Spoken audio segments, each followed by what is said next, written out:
Why did I first want to be in a band? It's just been one of those things I've always wanted to do. Like even when I was a kid, I used to run around the house with like a fake plastic guitar, pretending to be Mark Knopfler and Keith Richards. So I think when the time came when I was a kid, my parents got me a guitar when I was 9, and then it kind of just went from there, really.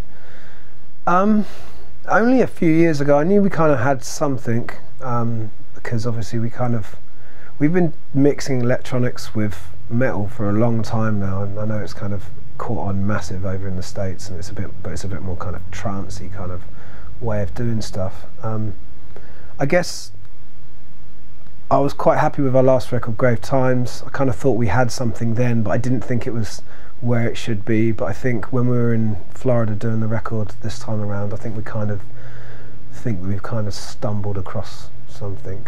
I think there was one song in particular I remember we all just sat down listening to it over and over again, thinking, oh shit, maybe we might kind of have something here. I don't know, to be honest. I'd probably be like a carpenter or some crap like that, to be honest. I actually trained to be a carpenter when I was a kid, but got kicked out of school quite fast for that, for smoking weed in the car park at lunch. So I don't know, if it all goes tits up now, who knows. Just probably have to move back to England and be on the dole.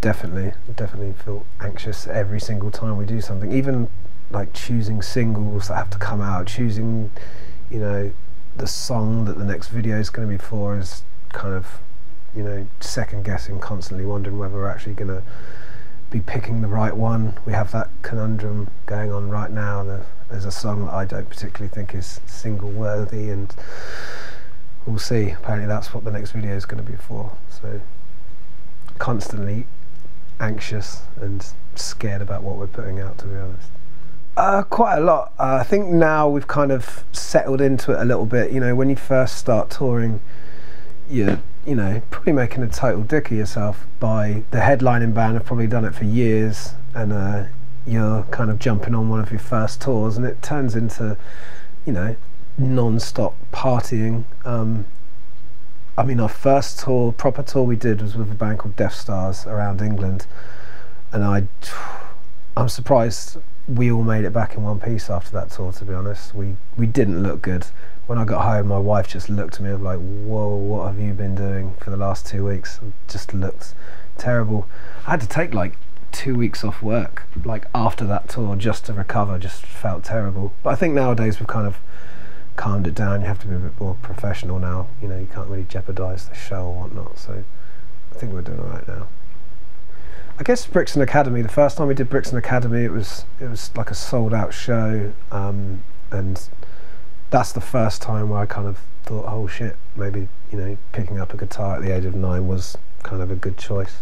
And it was in London, so it was our home crowds and everything like that. So that was probably the moment we've all kind of come off stage, and like, we're not like a physical huggy band, to be honest. We don't like get in a circle before we play a gig and chant bullshit or anything like that. We just kind of, that was the first time after a show we've kind of walked off and totally just smiled and cuddled, and it was amazing. So yeah, I guess Brixton Academy the first time.